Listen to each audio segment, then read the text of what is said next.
My normal editing capabilities are very limited over here in Kuwait. That is where I am currently. I'm visiting my wife's family over here in the Middle East. Super exciting. First time I have ever spent time out of the US. I'm just over the moon about it. It's a whole experience. But that's not what you came here to watch. You came here to watch me rant or love. Oh, I dropped my phone. Oh no. Anyways, rant or love the Netflix adaptation of One Piece live action. And I like it.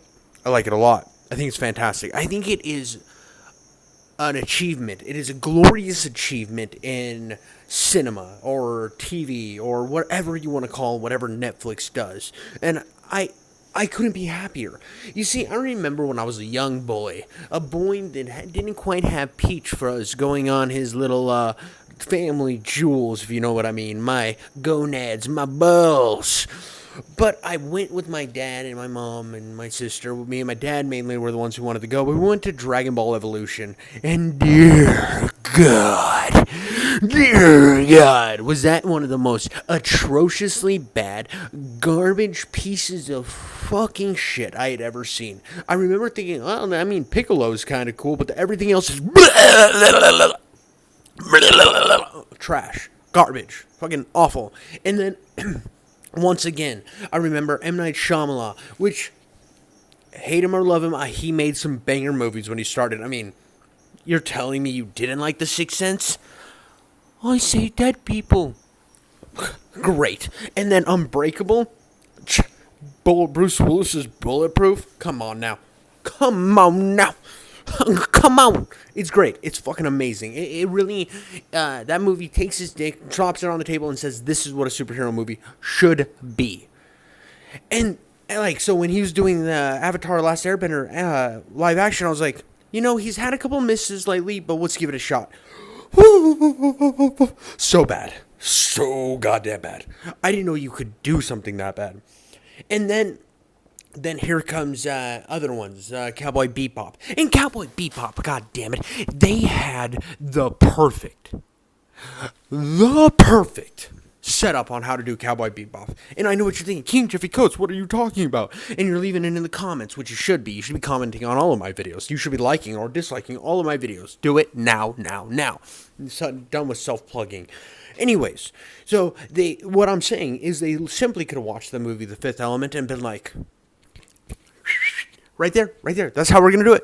We're gonna make it feel like The Fifth Element, but with the characters of Cowboy Bebop. Boom, Oscar nomination, baby. Probably not Oscar nomination, but people would have actually enjoyed it and not hated it till the end of time. So, when I actually was going to start this show, the reason I started it here is, one, I wasn't going to be in the States anyway, so I had to start watching it here. Two, my wife's brother is a big One Piece fan. That is one thing me and him have a lot in common. We both love One Piece. We were excited, well, not excited, but we were going to watch the live-action adaptation. And the fact that I was going to be in Kuwait, he had already came over here. It was like, the time was time to start a cooking. And so we jump into it, and right away, we're both kind of nitpicking it, which I kind of hate when you nitpick something, but it wasn't like bad nitpicks. It was like, ooh, I like it. I like what they did there. Oh, okay, they're trimming this down. Oh, they're adding this in. Oh, I kind of like that they did this. Everything that they kind of added or subtracted, me and him both really, really liked.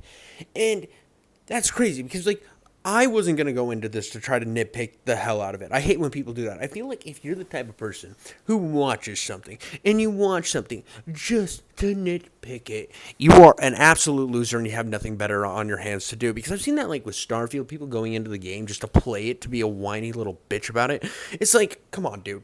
If you really are going to play something like that and you just went into it with bad intentions, you're a piece of shit. And I don't like you. You're stupid. You suck. You have no friends. It's the reason why I don't play a lot of turn-based games. I don't like the style, and I know I'm going to nitpick it to hell. And then I'm not going to like it. And that's not fair to the people who do like those styles of games. Now, I do nitpick games, but it's usually because I played the whole game, went into it with an open mind, and I ended up not liking it. It's not because I went in with some sort of bias. I go into most games, and I want most experiences to be the absolute best they can be. And I went into the One Piece live action that way, even though history had told me millions of times that this this was gonna be dog shit, but it's not. It's amazing. It's great. The thing that I love the best about the One Piece show is it captured the characters in such an amazing way. Let me explain. So you start into the first episode and you kind of get these characters. The only character I really didn't vibe with it, which is kind of weird because a lot of other people that I've seen really vibed with her, was Alvida. I thought Alvida sucked. I thought that when she swung the hammer it looked campy, and everything else in the episode was amazing. So Alvida just sucked, and then she didn't get her glow up. Spoilers: she doesn't get her glow up. They keep her fat. Don't know how I feel about that. That's the only gripe I have with the whole thing, is they kind of keep her fat. Not then, like, I hate fat people, because boom. But at the same time, that kind of bothers me. It goes against her fruit. I mean, she kind of sucks as a character to begin with, but when she gets her glow up, she gets worth it.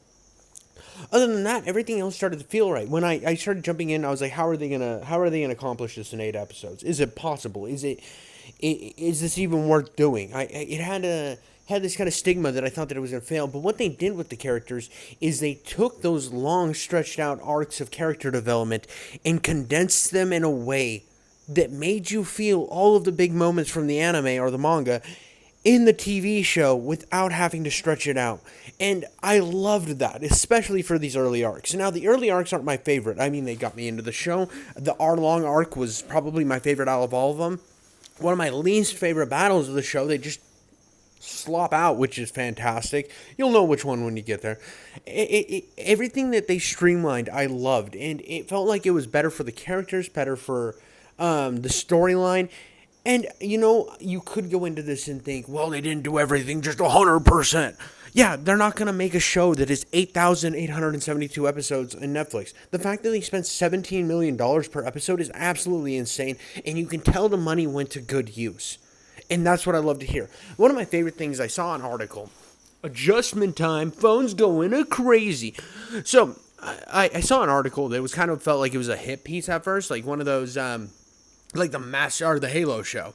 When they said, oh, the Halo creator said they never played the game. Fuck you, dude. You're a piece of shit. And your mom probably breastfed you until you were 43.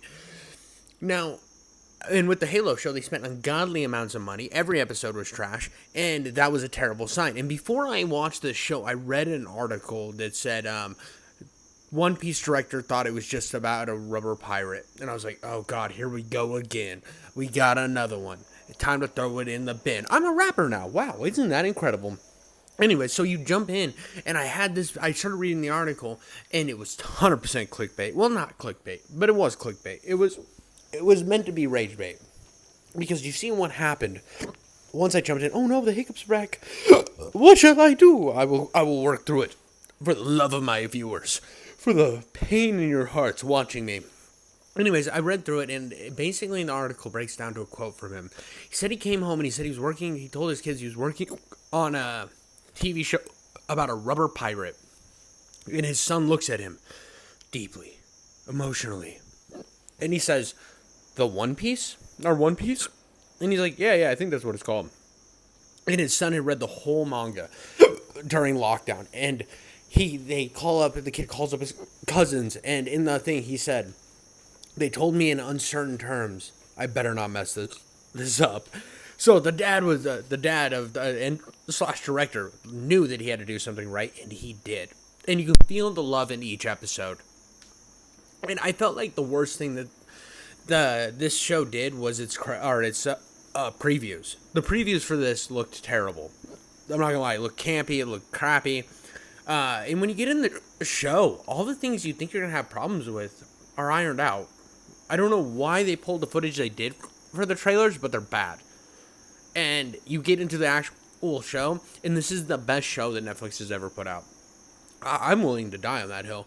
I mean, even The Witcher. I love The Witcher, the first 2 seasons, which a lot of people will say, oh, the second season sucked. No, I love the second season. I actually felt like I was playing The Witcher game watching the second season, which I still haven't finished, by the way. And so I jump into this, and I'm really just blown away at how they and the best part about the live action, another great thing about it is it doesn't feel like it replaces the anime. It feels like it belongs right there alongside of the 3, because the anime is different than the manga. The manga is a little more violent. So they cut some things to make it a little more consumer friendly.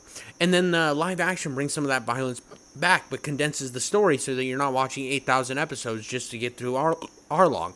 Everything, and they feel like all three of them are like parts of an orchestra that you can watch or read together and still get something from each of them. And that's the way adaptation should be. You should be able to see, like, when you watch the anime, you should be able to see the manga come to life. When you watch the live action, you should be able to see the love of the source material in a shortened variation. I mean, obviously, they're not going to be able to fit everything into the smaller allotted amounts of times as in a movie or a TV show. But they did encapsulate the heart and the feeling of One Piece in every single character and every moment hit. Even stuff that I wasn't sure about hit, except for Alvida. Alvida sucked.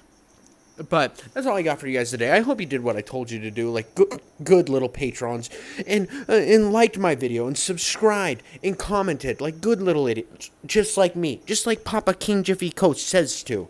But that's all I got for you guys today. Thank you so much for watching. I hope you go watch the One Piece show, and let me know what you think about it, because I'm really curious. Thank you so much. I hope you watch this at a normal time, or hell, when I drop it. I don't know what time it is in the States. Maybe you can leave that as a comment. Catch y'all later, and thank you for watching.